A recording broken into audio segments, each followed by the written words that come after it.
Eu descobri que tem um irmão secreto e ele diz que a fortuna da nossa família foi construída com algo ilegal. Sou babaca por não querer que ninguém descubra essa história? Eu tenho 30 anos. Minha mãe tem 57. E desde que meu pai morreu, eu venho mentindo para ela todos os dias. Meu pai não era apenas rico, ele era influente, dono de um grupo de infraestrutura que fechava contratos milionários com o setor público e privado. A holding da família controla prédios comerciais inteiros, centros logísticos, terrenos estratégicos em expansão urbana. Dinheiro nunca foi uma preocupação. Imagem sempre foi. Ele morreu há 7 meses, de forma repentina, infarto em casa, sem despedida, sem conversa final, sem tempo para organizar o que realmente importava. O enterro foi grande. Empresários, políticos, gente que eu só conhecia de manchetes discretas. Minha mãe estava devastada. 35 anos de casamento. Ela sempre foi a presença pública elegante ao lado dele. Eventos, jantares, fundações beneficentes. 3 dias depois do enterro, o advogado da família me chamou para conversar. Sozinho. Disse que era sobre a estrutura sucessória. Eu fui preparado para falar sobre divisão societária, conselhos administrativos, transição de comando. Não foi isso que aconteceu. Meu pai deixou quase todo o controle do grupo empresarial sob minha responsabilidade direta. Minha mãe ficou com imóveis de altíssimo valor e uma pensão vitalícia que garante conforto absoluto. Mas o comando real, as decisões estratégicas, os votos majoritários, ficaram comigo. Quando ela soube, tentou parecer tranquila. Disse que confiava em mim, mas eu percebi a pergunta que ela não teve coragem de fazer. Por que ele não confiou nela? Alguns dias depois, ela começou a pedir para ver o testamento completo. Disse que queria entender melhor a estrutura. Disse que talvez houvesse algo que o advogado não tivesse explicado direito. Foi nesse momento que eu entendi o peso real da reunião que tive naquele escritório. Porque naquela mesma reunião, o advogado abriu uma segunda pasta e disse que existia uma condição. Se determinadas informações fossem reveladas para minha mãe, a estrutura acionária mudaria automaticamente. Eu perderia o controle das empresas. Um conselho independente assumiria tudo. Eu achei exagero jurídico. Achei que fosse uma proteção padrão. Até começar a ler os documentos anexados. Eu não terminei de ler ali mesmo. Fechei a pasta antes, mas li depois, sozinho.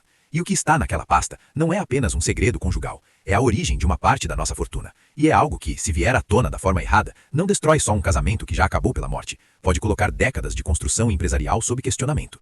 Desde então, minha mãe começou a observar coisas pequenas. Perguntas sobre contas antigas, perguntas sobre investimentos do passado, perguntas sobre por que certas participações societárias não estão no nome dela. Ela ainda não sabe o que está procurando, mas ela sente que existe algo. E eu sinto que o tempo que eu tenho para manter isso enterrado está diminuindo. Principalmente depois da mensagem que recebi ontem à noite. Um número desconhecido, sem apresentação. Só uma frase. Ele não contou para ela, mas você vai ter que contar. E pela primeira vez desde a morte do meu pai, eu percebi que talvez o segredo não esteja mais apenas nas minhas mãos. Eu não respondi a mensagem. Fiquei olhando para a tela por quase 10 minutos, tentando decidir se aquilo era blefe, ameaça ou apenas alguém querendo dinheiro. Não parecia golpe. O número era nacional, sem foto, sem nome salvo. A frase curta demais para ser emocional, direta demais para ser casual. Eu ignorei naquela noite, mas não consegui dormir. No dia seguinte, fui até o escritório central da empresa, não porque precisava trabalhar, mas porque precisava reler os documentos com a cabeça mais fria. Pedi para o advogado enviar cópia digital da pasta confidencial. Ele demorou algumas horas para responder. Quando respondeu, foi seco. Tem certeza que quer acessar isso novamente? Eu disse que sim. Ele liberou. Dessa vez, eu li tudo com atenção. O primeiro documento não era o mais grave, mas era o mais pessoal. Era um acordo extrajudicial firmado há quase 30 anos, assinado pelo meu pai, assinado por outra mulher, e envolvia pagamentos mensais permanentes. Na época, aquilo representava uma porcentagem significativa do capital da empresa. Hoje, é quase irrelevante financeiramente, mas não simbolicamente. Os pagamentos continuam até hoje. Saem de uma subsidiária que quase ninguém conhece, uma empresa pequena dentro da holding, criada no início da expansão. Oficialmente, ela presta serviços de consultoria interna. Na prática, é o canal desses repasses. Minha mãe nunca perguntou sobre essa subsidiária, ou talvez nunca tenha tido acesso ao detalhe. O segundo documento já era mais delicado. Era uma transferência de participação societária feita anos atrás, com cláusulas incomuns. O tipo de cláusula que você só coloca quando está tentando blindar algo de eventual disputa futura. Não havia crime explícito, mas havia a intenção clara de esconder a estrutura real de capital. E então, havia o documento que eu ainda não consegui reler com tranquilidade. A certidão. Eu fechei o arquivo antes de chegar nela de novo. Naquela mesma tarde, minha mãe me ligou. Disse que estava organizando documentos antigos do seu pai, coisas guardadas em um cofre que ela raramente abria. Falou de maneira leve, quase casual, mas no meio da conversa, ela soltou uma frase que me deixou desconfortável. Você sabia que no começo da empresa, seu pai ficou alguns meses viajando muito mais do que o normal? Eu respondi que sim, que era fase de expansão. Ela ficou em silêncio por alguns segundos. Depois disse, é estranho como algumas datas não batem. Ela não explicou o que queria dizer com aquilo, mas eu senti. Ela não sabe o que procurar, mas está começando a procurar. E se ela resolver pedir a auditoria completa das empresas, vai encontrar a subsidiária. Se encontrar a subsidiária, vai querer entender os pagamentos. E se decidir ir fundo, eu não sei até onde isso vai. No final da tarde, o mesmo número me mandou outra mensagem, dessa vez maior. Eu não quero dinheiro. Eu quero parar de fingir que não existo. Eu senti algo que não tinha sentido ainda desde que tudo isso começou. Não foi medo de perder patrimônio. Foi a percepção de que existe uma pessoa real por trás desses documentos. E que essa pessoa talvez esteja cansada de viver como cláusula contratual. Eu ainda não respondi, mas estou começando a entender que ignorar pode não ser uma opção por muito tempo. E a pergunta que eu não consigo tirar da cabeça agora é simples. Se ele resolver contar antes de mim, o que exatamente eu ainda vou estar protegendo? Eu comecei a perceber que minha mãe estava diferente. Não emocionalmente. Ela continuava triste, ainda falando do meu pai no presente às vezes, mas estava mais atenta. Começou a frequentar o escritório com mais frequência, algo que nunca fez em décadas. Ela sempre confiou nele para lidar com números, contratos, estrutura. Agora ela queria entender melhor o que ficou. Na primeira vez que apareceu na sede administrativa, os funcionários ficaram visivelmente tensos, não por desrespeito, mas porque ela não fazia parte da rotina operacional. Ela pediu relatórios antigos, disse que queria conhecer melhor a história da empresa. História. A palavra me incomodou. Naquela noite, ela comentou durante o jantar. É curioso como algumas empresas surgiram do nada naquela fase inicial. Eu perguntei o que queria dizer. Ela disse que estava revisando documentos do começo do casamento, que lembrava das dificuldades financeiras antes da primeira grande obra, que o salto foi rápido demais. Eu mantive a postura calma. Expliquei que meu pai era agressivo nos negócios, que aproveitou oportunidades. Ela assentiu, mas não parecia convencida. 2 dias depois, o número desconhecido voltou a mandar mensagem. Dessa vez não foi uma frase, foi uma foto. Uma foto antiga. Meu pai, mais jovem, muito mais jovem, ao lado de uma mulher que eu nunca vi. Eles estavam em frente a um prédio comercial que hoje pertence ao nosso grupo. A data no canto da imagem coincidia exatamente com o período que minha mãe havia mencionado no jantar. A legenda era simples. Ela não sabe que esse foi o começo. Eu senti algo estranho ao olhar para aquela foto. Não era raiva, não era exatamente traição. Era a percepção de que existe uma parte da história da minha família que foi construída fora da narrativa oficial. Eu respondi pela primeira vez. O que você quer? Ele demorou quase 1 hora para responder. Eu quero que pare de fingir que eu sou um erro administrativo. Não havia ameaça explícita, mas havia ressentimento contido. Na manhã seguinte, minha mãe me chamou para tomar café na casa principal, a casa onde eu cresci. Ela tinha separado alguns papéis sobre a mesa da sala de jantar. Contratos antigos, escrituras iniciais, transferências societárias. E uma pergunta pronta. Por que essa empresa pequena aqui aparece em quase todas as movimentações do começo? Era a subsidiária. Eu senti o estômago apertar pela primeira vez de verdade. Ela ainda não sabe o que está procurando, mas está olhando exatamente no lugar certo. Eu disse que era a estratégia tributária antiga, estrutura comum em fase de crescimento. Ela me encarou por alguns segundos, não como alguém desconfiando, mas como alguém tentando decidir se acredita. E naquele momento, eu percebi que o problema não é apenas o segredo, é que quanto mais eu explico, mais ela percebe que existe algo sendo explicado demais. Naquela noite recebi outra mensagem. Ela já está chegando perto. Você vai me encontrar ou vai esperar ela descobrir sozinha? Eu fiquei olhando para a tela. Talvez seja melhor eu controlar essa conversa, antes que ela perca completamente o controle. Eu respondi que queria encontrar, não porque confiasse nele, mas porque se alguém ia controlar essa narrativa, precisava ser eu. Ele sugeriu um lugar neutro, um café discreto em um bairro comercial, longe da sede da empresa e longe da casa de minha mãe. Cheguei antes. Passei os primeiros minutos tentando imaginar o rosto dele, se teria algum traço familiar, se pareceria comigo. Quando ele entrou, eu soube imediatamente quem era. Não porque fosse idêntico ao meu pai, mas porque tinha o mesmo olhar calculado. Ele sentou na minha frente sem hesitar. Não parecia nervoso, não parecia ressentido, parecia cansado. Ele tem 32 anos, 2 anos mais velho que eu. Trabalha na área financeira, não dentro do nosso grupo, mas sabe exatamente como estruturas societárias funcionam. Isso me incomodou. Ele começou dizendo que não queria dinheiro extra. Disse que o acordo sempre foi cumprido, que nunca passou necessidade. O problema não era financeiro. O problema era existir apenas em planilhas. Ele contou que cresceu sabendo quem era o pai dele, sabendo que tinha um irmão, sabendo que havia uma outra família vivendo oficialmente a vida que ele não podia ter. Eu perguntei por que agora? Por que depois de tantos anos de silêncio? Ele respondeu algo simples. Porque ele morreu. E você herdou o poder de continuar fingindo. Ele sabe da cláusula, sabe que se eu contar para minha mãe, perco o controle das empresas. Sabe que a estrutura inicial da holding depende daquele acordo antigo não ser questionado. E então ele disse algo que mudou o tom da conversa. Você leu tudo, ou só a parte que te convém? Eu fiquei em silêncio. Ele percebeu, e completou. Tem coisa ali que não é só sobre mim. Quando voltei para o carro, eu sabia que tinha 2 possibilidades. Ou ele estava tentando me desestabilizar, ou eu realmente não entendi toda a dimensão do que estava naquela pasta. Naquela noite, minha mãe me ligou de novo. Disse que encontrou algo curioso em documentos antigos do imposto de renda do meu pai. Uma declaração retificadora feita no mesmo ano em que a subsidiária foi criada. Ela riu enquanto falava, como se fosse apenas uma coincidência interessante, mas terminou a ligação dizendo: seu pai nunca foi descuidado. Se ele fez, tinha motivo. Eu desliguei e fiquei parado olhando para o celular. Talvez o problema nunca tenha sido apenas a existência de outro filho. Talvez a história que me contaram esteja incompleta. E se estiver incompleta, eu não sei exatamente o que estou protegendo. Eu voltei para casa e abri a pasta de novo. Dessa vez eu não fechei na metade.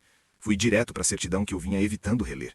Nome do meu pai, nome da mãe dele, data de nascimento compatível com o que ele tinha dito. Nada surpreendente ali. Mas havia uma anotação marginal no registro, algo que eu tinha ignorado na primeira leitura. Reconhecimento formal feito 2 anos após o nascimento. Não foi um registro imediato, foi posterior. E no mesmo período da anotação, havia outro documento anexado, um contrato particular de cessão de participação societária, datado exatamente da mesma semana. Eu comecei a cruzar as datas. No mesmo mês em que meu pai reconheceu oficialmente esse outro filho, ele transferiu parte relevante da empresa recém-criada para a subsidiária que hoje faz os pagamentos. E essa transferência foi feita antes da primeira grande obra pública que impulsionou o crescimento da holding. Ou seja, a estrutura que protege o patrimônio nasceu junto com o reconhecimento dele. Eu li mais uma vez o acordo extrajudicial. A linguagem era técnica, mas havia uma cláusula específica que me chamou a atenção. Em caso de falecimento do signatário principal, a manutenção da confidencialidade dependeria da concordância das partes diretamente envolvidas. Partes. Plural. Eu sempre achei que esse acordo envolvia apenas meu pai e a mãe dele, mas aquela redação indicava algo mais. Eu mandei mensagem para ele. Perguntei diretamente: quem mais assinou aquele acordo? Ele demorou. Dessa vez não respondeu em minutos. Respondeu horas depois. Você precisa perguntar para o advogado quem estava presente naquele dia. Aquilo me incomodou mais do que qualquer revelação anterior, porque o advogado da família trabalha com meu pai há décadas, e ele nunca demonstrou qualquer desconforto ao falar da cláusula. Na manhã seguinte, fui até o escritório dele sem avisar. Perguntei sobre o acordo. Perguntei quem eram as partes envolvidas. Ele me olhou por alguns segundos antes de responder. Disse que, formalmente, eram apenas meu pai e a mãe do outro filho. Formalmente. Eu repeti a palavra. Ele desviou o olhar por um instante, e foi aí que eu percebi que existe uma diferença entre o que está no papel e quem realmente sabia. Quando saí do escritório, minha mãe me mandou uma mensagem simples. Precisamos conversar hoje à noite. Encontrei algo que não faz sentido. Eu senti que as 2 linhas da história estavam começando a se aproximar. Ele insinuando que há mais no acordo, ela começando a encontrar inconsistências, e eu no meio segurando documentos que talvez não expliquem tudo. Naquela tarde, recebi mais uma mensagem dele. Você acha mesmo que ela não sabia de nada? Eu fiquei olhando para aquela frase por muito tempo, porque essa possibilidade nunca tinha cruzado minha cabeça. E se o segredo não for apenas sobre meu pai? E se a parte que realmente pode destruir tudo for outra? Minha mãe chegou mais cedo do que o habitual. Ela colocou a bolsa na mesa da sala e não fez o ritual de sempre. Nada de comentar o trânsito, nada de perguntar do meu dia. Sentou. Abriu uma pasta. Era diferente da minha. Documentos fiscais, declarações antigas, recibos que eu nunca tinha visto. Ela apontou para uma retificação no imposto de renda do meu pai. Ano, o mesmo do reconhecimento formal. Valor declarado como ajuste patrimonial extraordinário. Eu sabia exatamente o que aquilo era. A transferência para a subsidiária. Ela perguntou se eu lembrava de alguma mudança grande naquele período. Eu disse que era muito novo. Ela assentiu. Depois fez uma pergunta aparentemente simples. Você sabe por que seu pai criou aquela subsidiária? Eu respondi a versão oficial. Planejamento tributário, separação de risco, estratégia preventiva. Ela ficou me olhando em silêncio. Então disse algo que me tirou do eixo. Ele não queria criar. Eu não respondi. Ela continuou. Disse que naquela época houve uma discussão grande e que ele estava sendo pressionado por uma situação fora do controle. Eu perguntei que situação. Ela hesitou. E ali eu percebi que o silêncio dela não era de surpresa, era de escolha. Seu pai não tomava decisões estruturais por acaso. Ele estava protegendo alguma coisa. Protegendo, não escondendo. A diferença de verbo me incomodou. Eu decidi testar. Perguntei se ela lembrava de alguma questão pessoal naquele ano. Ela sustentou meu olhar. Tempo demais. Depois respondeu. Eu lembro de tudo daquele ano. Não foi negação, não foi confirmação. Foi algo calculado. Quando ela saiu da sala, meu celular vibrou. Mensagem dele. Ela sempre foi mais inteligente do que você imagina. Eu senti o estômago contrair. Ele não estava falando como alguém que suspeita. Ele estava falando como alguém que sabe. Respondi apenas uma coisa. Você já falou com ela? A resposta veio quase imediata. Não preciso. Aquilo mudou a equação. Se ele nunca falou com ela, como pode ter tanta certeza? Ou ele está blefando, ou alguém contou, ou o acordo nunca foi apenas entre adultos tentando evitar escândalo. Talvez tenha sido uma negociação, talvez tenha sido uma decisão conjunta. E se for isso, eu não estou protegendo a imagem do meu pai, estou protegendo uma narrativa construída a 2. Naquela noite, eu quase perguntei diretamente. Quase. Mas ainda não é o momento de explodir. Porque se ela sabia, a pergunta deixa de ser moral e passa a ser estratégica. No dia seguinte, eu não consegui trabalhar direito. Passei a manhã inteira com uma sensação estranha de que alguma peça estava faltando. Não era mais apenas sobre descobrir se ele era realmente filho do meu pai. Aquilo já parecia quase certo. O problema agora era por quê. Se tudo aquilo era verdade, por que meu pai nunca falou nada? E mais importante ainda, por que minha mãe parecia saber mais do que dizia? Eu fiquei relendo a conversa que tive com ele na noite anterior. Principalmente aquela frase. Ela sempre foi mais inteligente do que você imagina. Aquilo não parecia uma provocação. Parecia quase um aviso. Decidi mandar outra mensagem. Perguntei diretamente. Você quer o quê com tudo isso? Ele demorou um pouco mais dessa vez. Quando respondeu, a mensagem veio longa. Ele disse que passou a vida inteira ouvindo versões incompletas, que a mãe dele sempre evitava falar sobre o assunto, que durante anos ele acreditou que o pai tinha simplesmente abandonado os dois. Mas alguns meses antes da morte do meu pai, algo mudou. Segundo ele, a mãe finalmente contou parte da história. Disse que quando descobriu a gravidez, procurou meu pai. Eles conversaram, discutiram e chegaram a um acordo. Meu pai reconheceria a criança legalmente, ajudaria financeiramente, mas aquilo nunca viraria uma convivência pública, nunca existiria vínculo familiar visível. Era para evitar escândalo, evitar desgaste, evitar destruir o casamento. Quando ele escreveu isso, eu senti um desconforto estranho, porque aquilo fazia sentido demais. Era exatamente o tipo de decisão que meu pai tomaria. Resolver o problema de forma silenciosa e organizada. Mas a próxima parte da mensagem me pegou desprevenido. Ele disse que sempre aceitou esse acordo. Nunca tentou aparecer, nunca tentou contato, nem quando era adolescente, nem quando virou adulto, nem quando abriu o próprio negócio. Durante anos ele manteve distância total. Eu li aquilo 2 vezes, então perguntei o óbvio.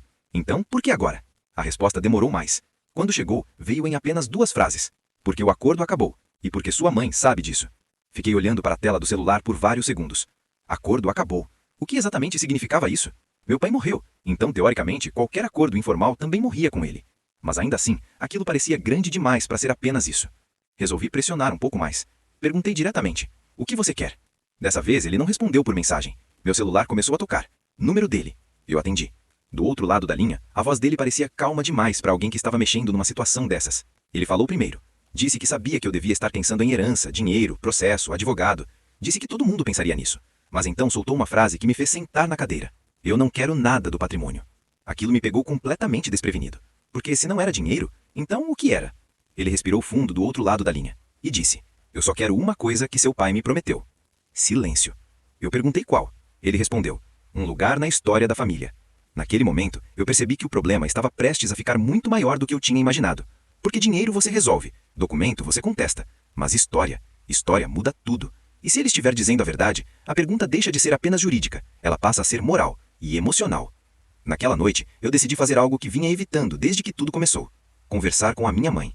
Até aquele momento, eu estava lidando com documentos, advogados, mensagens, mas estava evitando justamente a pessoa que talvez tivesse mais respostas. Ou pelo menos parte delas. Fui até a casa dela no começo da noite. Ela mora na mesma casa onde eu cresci. Um lugar enorme que meu pai comprou ainda nos anos 90, quando a empresa começou a crescer de verdade. Ela abriu a porta sorrindo, como sempre. Mas eu já entrei com aquela sensação estranha de que estava escondendo alguma coisa dela. E talvez estivesse mesmo. Sentamos na cozinha. Ela começou a falar sobre coisas normais. Reforma da casa, um jantar que ela tinha ido com amigas, um primo distante que estava tentando contato por causa da herança. Mas eu mal estava ouvindo. Em algum momento eu simplesmente interrompi. Perguntei, mãe, você sabia que o pai tinha outro filho? O silêncio que veio depois foi pesado. Ela não respondeu imediatamente. Não ficou surpresa. Não perguntou de onde eu tinha tirado aquilo. Nada disso. Ela apenas parou de mexer na xícara de café e ficou olhando para a mesa. Aquilo por si só já foi uma resposta. Demorou alguns segundos até ela falar. Você encontrou ele? Aquilo me deu um choque pequeno, mas direto. Não era uma negação. Era praticamente uma confirmação. Eu respirei fundo. Disse que sim. Disse que ele tinha me procurado. E então contei por cima o que ele tinha falado. Que o pai reconhecia ele. Que existia um acordo. Que ele nunca tinha se aproximado para evitar escândalo. Minha mãe escutou tudo em silêncio. Quando terminou, ela respirou fundo e disse algo que me pegou completamente desprevenido.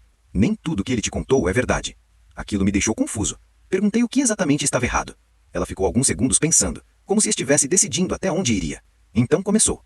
Disse que sim, meu pai tinha um caso fora do casamento muitos anos atrás. Disse que aquilo quase destruiu a família. Disse que eles passaram meses praticamente separados. Mas então ela falou algo que mudou completamente a forma como eu estava vendo a situação. Segundo ela, meu pai não sabia da criança no início. A mulher só apareceu anos depois, quando o garoto já tinha uns 6 ou 7 anos. E quando ela apareceu, não foi pedindo aproximação, foi pedindo dinheiro, muito dinheiro. Minha mãe descreveu aquilo quase como uma negociação. Advogados, acordos, documentos, pagamentos, tudo para garantir que aquilo nunca virasse um escândalo público. Eu perguntei diretamente, então ele sabia que era filho dele? Ela respondeu, provavelmente. Provavelmente. Aquilo não era exatamente uma confirmação, mas também não era uma negação. Ela continuou. Disse que meu pai sempre lidou com aquilo da mesma forma que lidava com problemas de negócio. Pagava, resolvia, encerrava. Sem drama, sem exposição, sem conversa. Foi aí que eu perguntei algo que estava martelando na minha cabeça desde a ligação com ele. Então por que o acordo acabou? Minha mãe levantou os olhos pela primeira vez desde que a conversa começou, e a expressão dela mudou um pouco. Não parecia surpresa, parecia irritação. Ela respondeu com uma frase curta: porque ele resolveu quebrar. Aquilo não batia. Eu disse que ele tinha falado exatamente o contrário. Quem tinha quebrado era meu pai, que existia uma promessa. Minha mãe soltou uma pequena risada seca, daquelas que não tem humor nenhum. Então disse: seu pai prometeu muita coisa para muita gente. Aquilo me deixou ainda mais confuso. Perguntei o que exatamente tinha sido prometido. Ela demorou alguns segundos, então respondeu algo que me fez sentir um peso no estômago. Ele prometeu que enquanto estivesse vivo, aquele assunto nunca voltaria. Silêncio. Aquilo significava uma coisa muito simples. Enquanto meu pai estava vivo, o problema estava controlado. Agora que ele morreu, o acordo morreu junto, e de repente, tudo poderia vir à tona. Mas antes que eu pudesse perguntar mais alguma coisa, minha mãe disse algo que mudou completamente o rumo da conversa. Ela olhou diretamente para mim e falou: se ele apareceu agora, não é por reconhecimento. Pausa. Então completou: é por causa do que seu pai deixou. Eu respondi na hora: ele disse que não quer dinheiro. Ela balançou a cabeça lentamente, como alguém que já viu esse tipo de situação antes. E respondeu: então ele está mentindo. Naquele momento, eu percebi que estava preso entre duas versões completamente diferentes da mesma história. De um lado, um homem que dizia querer apenas reconhecimento. Do outro, minha mãe, que parecia absolutamente convencida de que aquilo era apenas o começo de uma disputa. E pela primeira vez desde que tudo começou, eu comecei a pensar numa possibilidade que até então eu tinha evitado. E se a verdade for muito pior do que os dois estão dizendo? Nos dias seguintes à conversa com a minha mãe, eu comecei a olhar para tudo com mais cuidado. Antes disso, eu estava lidando com a herança quase no piloto automático, assinando papéis, falando com contadores, resolvendo transferência de ativos. Era muita coisa ao mesmo tempo. Meu pai deixou participações em empresas, imóveis em 3 países, investimentos que eu nem sabia que existiam. Mas depois daquela conversa, alguma coisa mudou. Porque se existia mesmo um acordo antigo envolvendo aquele outro filho, então talvez parte daquilo tudo tivesse história por trás. E quando dinheiro e história se misturam, normalmente aparece coisa que ninguém quer explicar. Foi por isso que eu pedi para rever todos os documentos do testamento com calma. Não só o testamento principal, tudo. Aditivos, cartas anexas, cláusulas complementares. Meu pai era um homem extremamente meticuloso. Ele não deixava nada vago quando se tratava de dinheiro. Então eu achei estranho uma coisa logo de cara. O testamento tinha uma cláusula específica dizendo que a maior parte do patrimônio só poderia ser transferida para mim após um período de análise jurídica. Na época que li pela primeira vez, achei que era apenas burocracia. Agora eu percebi que aquilo parecia mais um filtro. Quando questionei o advogado da família, ele explicou que aquilo era comum em patrimônios grandes, uma forma de evitar disputas judiciais imediatas. Mas então ele mencionou algo que me chamou a atenção. Disse que meu pai tinha sido particularmente insistente sobre uma parte do documento, uma parte que, até então, eu nem tinha prestado atenção. Era uma cláusula pequena, quase escondida no meio de várias páginas técnicas. Basicamente dizia o seguinte: se surgisse qualquer reivindicação familiar inesperada nos primeiros meses após a morte dele, o herdeiro principal, no caso eu, teria total liberdade para resolver a situação da forma que considerasse adequada, sem obrigação de revelar detalhes para terceiros. Quando o advogado explicou isso, eu perguntei: terceiros, quem exatamente? Ele respondeu de forma simples: qualquer pessoa fora da estrutura jurídica da herança. Ou seja, praticamente todo mundo, família, imprensa, amigos, até parte da própria empresa. Aquilo parecia estranho. Era quase como se meu pai tivesse preparado um mecanismo específico para lidar com algum tipo de problema que ele já esperava que pudesse aparecer, algo que precisaria ser resolvido em silêncio. E naquele momento, uma coisa ficou muito clara na minha cabeça. Meu pai provavelmente sabia que aquilo poderia acontecer. Sabia que depois que ele morresse, alguém poderia aparecer, talvez exatamente a pessoa que apareceu. Foi nessa mesma tarde que o telefone tocou de novo. Era ele, o outro filho. A voz dele estava diferente dessa vez, mais direta, sem aquela cautela da primeira conversa. Ele disse que tinha pensado muito depois da nossa última ligação e que achava melhor a gente se encontrar pessoalmente. Disse que algumas coisas não deveriam ser resolvidas por telefone. Eu perguntei diretamente o que ele queria. Ele ficou alguns segundos em silêncio, então respondeu algo que me deixou desconfortável de um jeito que eu não esperava. Ele disse: eu acho que você ainda não sabe exatamente o tipo de dinheiro que seu pai deixou. Aquilo me pegou desprevenido. Eu respondi que sabia muito bem. Ele soltou uma pequena risada. Não era uma risada nervosa, era uma risada curta, seca. E então falou: você acha que sabe? Silêncio. Depois ele completou: seu pai construiu um império, mas nem tudo foi construído da forma que você imagina. Na hora eu pensei que aquilo podia ser só provocação, talvez até uma tentativa de me assustar, mas ele continuou. Disse que existiam coisas que meu pai fez no começo da empresa, coisas que se viessem à tona hoje, poderiam destruir parte daquilo tudo. Não apenas a reputação, mas o próprio patrimônio. Eu perguntei o que exatamente ele estava insinuando. A resposta dele foi ainda pior. Ele disse que não estava insinuando nada. Disse que sabia, porque, segundo ele, a mãe dele tinha guardado documentos antigos, de quando tudo começou. Documentos que explicavam por que meu pai pagou por tantos anos para manter aquela história em silêncio. Naquele momento, eu senti algo estranho. porque aquilo já não parecia mais uma discussão familiar. Parecia outra coisa, algo mais próximo de chantagem. Mas ele não pediu dinheiro, pelo menos não diretamente. Ele apenas disse que queria conversar, cara a cara, antes que qualquer decisão fosse tomada, antes que qualquer segredo fosse revelado. E antes de desligar, ele falou uma última frase que ficou ecoando na minha cabeça por dias. Seu pai deixou tudo para você, mas deixou também um problema que ele nunca resolveu. Pausa. E esse problema agora é seu. Quando ele disse aquilo, que minha mãe poderia estar envolvida, eu senti uma reação quase automática de rejeição. A primeira coisa que pensei foi que aquilo era impossível. Minha mãe sempre foi a pessoa mais distante possível do mundo dos negócios do meu pai. Ela raramente ia à empresa, nunca participou de reuniões e, pelo menos até onde eu sabia, evitava qualquer tipo de envolvimento financeiro direto. Ela sempre disse que preferia não misturar família com dinheiro. Por isso, ouvir alguém sugerir que ela poderia estar usando documentos antigos para chantagear alguém poderoso parecia absurdo. Mas, ao mesmo tempo, uma lembrança começou a me incomodar. Na semana anterior, durante a leitura do testamento, houve um momento estranho.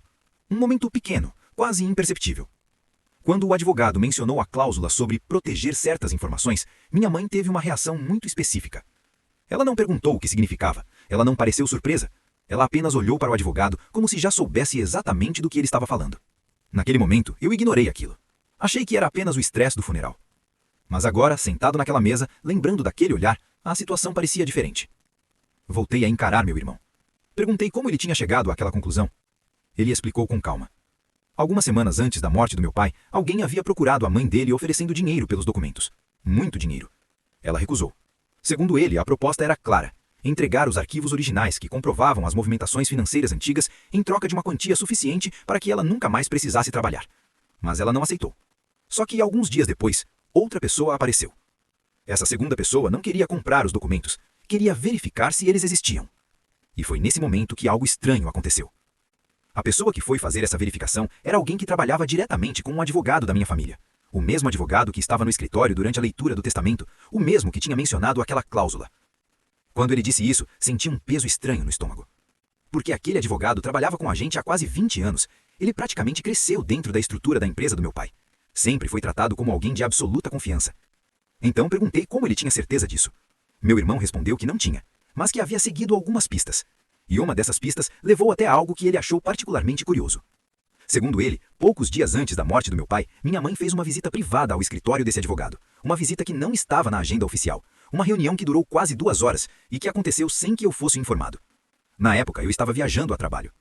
Quando ele terminou de contar aquilo, fiquei alguns segundos em silêncio. Porque, pela primeira vez desde que aquela história começou, algo realmente parecia não encaixar. Não era apenas teoria, era comportamento estranho. Perguntei se ele tinha mais alguma coisa. Ele disse que tinha apenas mais um detalhe. Um detalhe pequeno, mas que mudava completamente a interpretação da situação. Segundo ele, os documentos que a mãe dele tinha guardado eram cópias. As versões originais estavam em outro lugar. E alguns meses antes da morte do meu pai, alguém tentou acessar esse lugar. Um cofre antigo em um escritório que meu pai não usava há anos. Esse acesso foi registrado e o nome da pessoa que tentou abrir o cofre estava no registro do prédio. Quando ele disse isso, eu já sabia o que vinha em seguida. Mesmo antes de ouvir, mesmo antes dele terminar a frase. Mas ainda assim perguntei. Quem? Ele respondeu sem hesitar. Sua mãe. O restaurante parecia ter ficado mais silencioso naquele momento, como se todo o resto tivesse desaparecido. Porque se aquilo fosse verdade, existiam apenas 2 possibilidades. Ou minha mãe estava tentando proteger algo, ou ela estava tentando usar aquilo contra alguém. E em qualquer dos cenários, significava que meu pai sabia que esse segredo ainda existia.